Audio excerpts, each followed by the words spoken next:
Quel rythme? Eh bien le rythme, ce n'est pas réservé qu'aux musiques, ça s'applique aussi à la photographie. Alors pourquoi utiliser le rythme dans vos compositions? Comment définir le rythme? Comment créer facilement un rythme? Faut-il ajouter ou enlever du rythme? Et enfin, quels sont les différents types de rythme? Eh ben on va voir tout ça dans ce podcast de Photomaniac. Allez, en avant Guingamp. Avant de commencer, je vous rappelle que sur mon site photomaniac.fr, vous pouvez accéder à ma formation gratuite sur les bases de la photographie. Je vous invite à vous y rendre si ce n'est pas déjà le cas et à vous y inscrire. Et sur mon site aussi, vous pouvez retrouver l'article complet qui parle du coup du rythme. Donc c'est un sujet qui est assez vaste, donc j'ai fait un assez gros article. Le podcast, c'est juste des choses un petit peu synthétisées, même coupées parfois. N'hésitez pas, si ça vous intéresse, à aller sur mon site et à chercher du coup rythme. Après avoir cliqué sur lire le blog, vous cherchez en haut dans la barre de recherche rythme et vous devrez voir mon article à ce sujet. Alors premier point, pourquoi utiliser le rythme dans la composition photographique? Le rythme est efficace car le cerveau humain aime trouver du sens à ce qu'il capte. On aura par exemple tendance à lier des événements entre eux, à chercher des explications à des comportements et à voir des causalités, causalité, conséquences un peu partout. Alors qu'en vérité, tout n'est pas toujours explicable ou logique. Créer du lien, trouver des motifs qui se répètent, c'est inné chez l'être humain. Le cerveau aime bien ça, il aime bien ce qui a du sens. Et le rythme, c'est une sorte de repère réconfortant. En photographie, le rythme, c'est considéré comme quelque chose de visuellement agréable et confortable pour les yeux. En musique, cela revient à créer des couplets et des refrains. D'ailleurs, vous chantez sans doute souvent le refrain de vos musiques préférées, c'est la partie qu'on préfère en général, qu'on retient le plus en tout cas. Alors maintenant, imaginez une musique qui n'a pas de refrain, qui n'a jamais le même rythme. C'est extrêmement déstabilisant et désagréable. D'ailleurs, vous considérez sans doute que c'est du bruit plutôt que de la musique. Et encore, imaginez votre voisin qui bricole le dimanche matin. Il fait du bruit avec ses outils. Bon alors déjà c'est chiant, mais si en plus il tape du marteau de manière irrégulière, avec des pauses qui varient, vous ne savez jamais quand le prochain coup sera frappé. Et du coup ça va encore plus vous irriter. Pourquoi? Car vous n'avez pas de repère, vous ne savez pas à quoi vous attendre. C'est l'imprévu, l'inconnu, et notre cerveau, il déteste ça. Alors autre point, comment définir le rythme? On peut caractériser le rythme par sa prévisibilité, son ordre et son intensité, ou intervalle. Alors là, le problème c'est que je vous parlais de choses visuelles, donc je vous conseille d'aller voir la vidéo qui se rapporte ou d'aller voir l'article, mais c'est une photo, on voit 5 personnes qui sont proches de l'objectif, on voit 5 agriculteurs qui sont en train de travailler ou de faire différentes choses. Et du coup dans cette photo le rythme a des motifs prévisibles. En effet il y a 4 personnes qui portent toutes les mêmes chapeaux et ont la même tenue. On sait à quoi s'attendre, on n'est pas surpris. Sauf une personne sur la droite de la photo qui vient un petit peu rompre ce rythme par sa tenue différente. Si les 5 personnes avaient une apparence, donc des vêtements par exemple, très différents, bah du coup on aurait eu un rythme un petit peu moins prévisible. Ensuite ici les éléments composant le rythme sont plutôt désordonnés. En fait sur la photo il n'y a aucune des personnes qui n'est à la même hauteur, ni à la même distance, ni disposée de la même façon, alors que si on avait aligné parfaitement ces agriculteurs de manière équidistante, donc à la même distance, on aurait eu un rythme plus ordonné. Et enfin, le rythme est assez intense ici, on a pas mal d'éléments faisant voyager nos yeux dans la scène, sans non plus que ça soit surchargé, qu'on ait beaucoup d'éléments, mais on a quand même assez pas mal d'éléments. Et la photo est donc plutôt rythmée.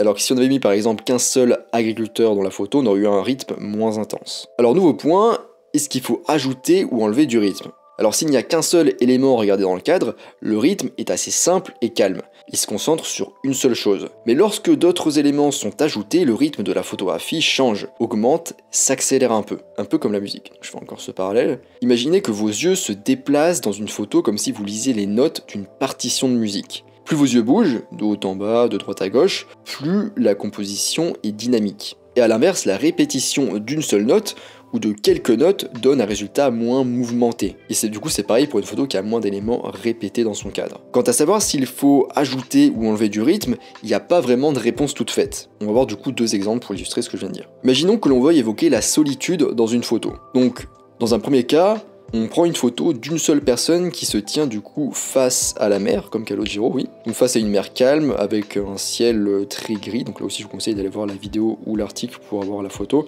Je vous la décris du coup, donc il y a une personne qui, voilà, on la voit de dos, elle est en silhouette en plus, donc on n'a pas beaucoup de détails sur elle, donc ça simplifie vraiment la photo. On a du coup des lignes, un peu des courbes, donc tout est assez doux, tout est assez calme. Globalement il y a très peu de rythme dans la photo. Très peu de choses à regarder, où nos yeux voyagent très peu, en fait on regarde surtout la personne. Ici on évoque du coup la solitude, sans personne autour de soi, sans grand chose autour de soi. Mais à l'inverse on peut aussi avoir une autre vision de la solitude. Dans le deuxième cas en fait on est dans une photo de fête, donc il y a beaucoup de personnes, il y a pas mal d'éléments, il y a des guirlandes, il y a des poutres aussi que l'on voit. Et en fait il y a surtout une personne qui est bien mise au point vers le milieu gauche de la photo. Il y a un petit peu d'espace d'ailleurs autour de cette personne. Et donc dans ce cas-là, on a pas mal de choses à regarder quand même, hein, même si les gens sont pas très nets, on peut quand même les regarder, nos yeux voyagent un petit peu parce qu'il y a pas mal de détails, en fait ça fourmille à pas mal de détails. On a les guirlandes aussi à regarder, les poutres, le décor. Et du coup dans cette photo en fait, en plein milieu de tout ça, de tous ces détails, on voit une personne qui est d'ailleurs plus nette dans la photo, donc le regard est attiré vers cette personne, et il y a un petit peu même d'espace autour d'elle, et elle a pas l'air de s'amuser on va dire autant que les autres personnes, en tout cas elle est plus figée, plus fixe, elle se détache pas mal, et elle semble du coup isolée en fait parmi une foule.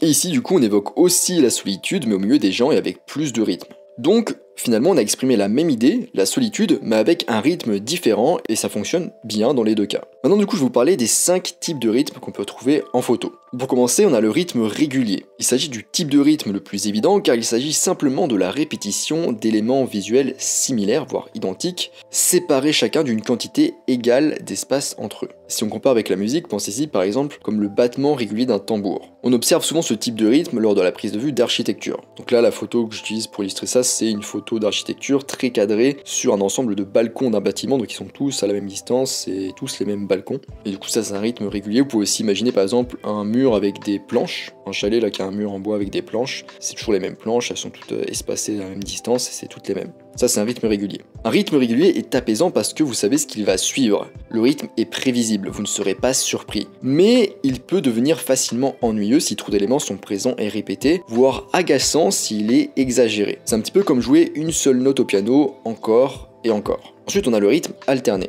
Lorsque 2 éléments ou plus sont répétés, un rythme alternatif est créé. On peut aussi voir ça comme 2 rythmes différents qui se côtoient. C'est comme si l'on frappait 2 tambours de sons différents l'un après l'autre. Alors comme le rythme régulier, il est prévisible et attendu, à la différence que son alternance le rend un peu plus vivant et intéressant qu'un élément unique répété, comme avec le rythme régulier du coup. Alors là aussi je vais parler d'une photo, mais ça va être un peu compliqué à discuter. C'est une suite de cercles. Voilà, c'est une suite de murs en fait, il y a un cercle, il y a un vide au milieu. Il y a aussi des barres qui produisent des ombres en fait sur ces différents cercles. Donc on a des barres qui a un premier motif répété, mais on a aussi du coup ces cercles qui sont répétés. Et donc c'est un parfait exemple de rythme alternatif mais en conflit. Parce qu'on a du coup la série de cercles qui attire le regard vers l'intérieur, vers le centre de la photo, mais on a aussi des ombres qui créent un motif de ligne droite en diagonale qui traverse chaque cercle.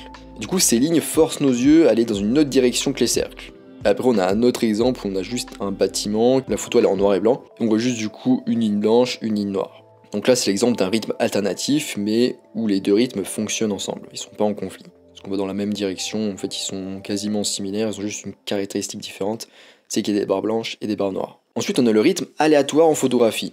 Lorsque des groupements de motifs ou d'éléments similaires apparaissent éparpillés dans une photo, il y a toujours un rythme. En effet, nos yeux se promènent toujours d'un élément similaire à un autre, mais dans ce cas précis, il s'agit d'un arrangement aléatoire. Les éléments se répètent sans régularité, et c'est ça qui crée un rythme aléatoire. Le jazz pourrait offrir l'équivalence musicale d'un rythme aléatoire.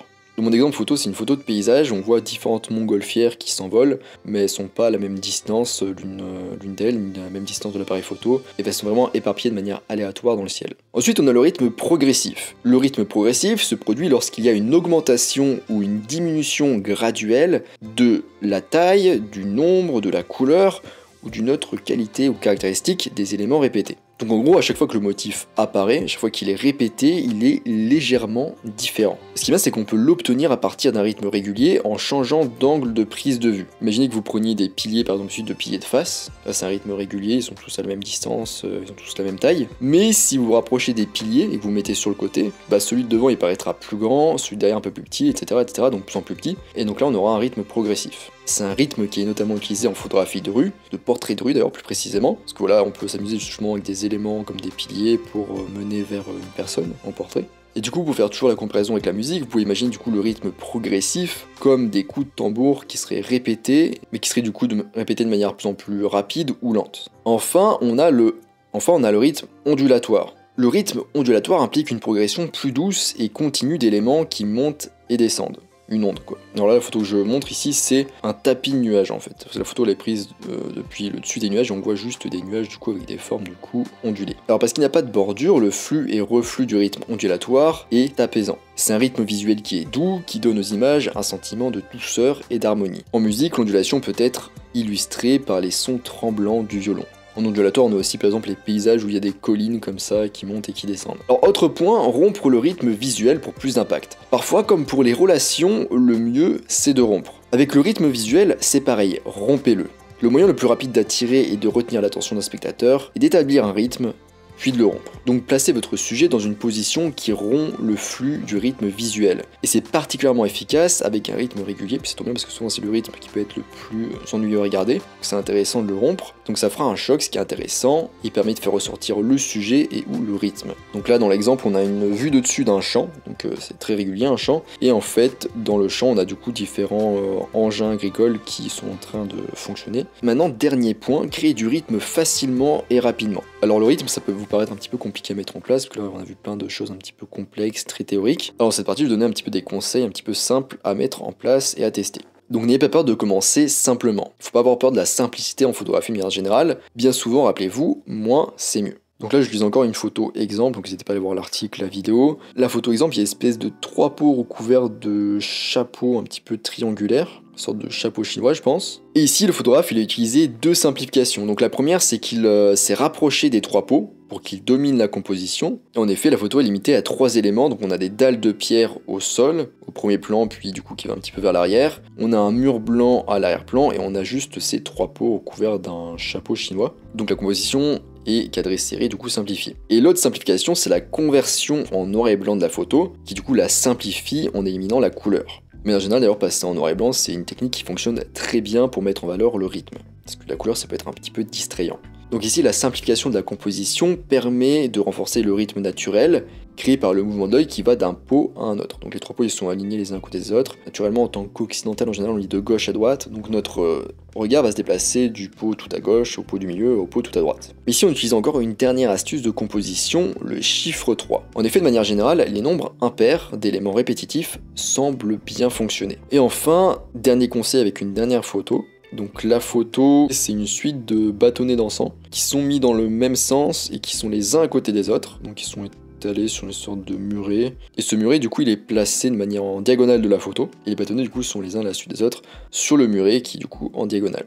Et du coup, la suite de bâtonnets est aussi en diagonale. Donc ici, un rythme naturel est créé par l'espacement des bâtonnets d'encens. Et ici, le rythme est renforcé par le fait que les bâtonnets d'encens sont mis du coup sur un muret qui est positionné sur la photo en diagonale dans le cadre. Et donc la ligne et le motif répété des bâtonnets d'encens fonctionnent ensemble pour créer un sens du rythme fortement directionnel.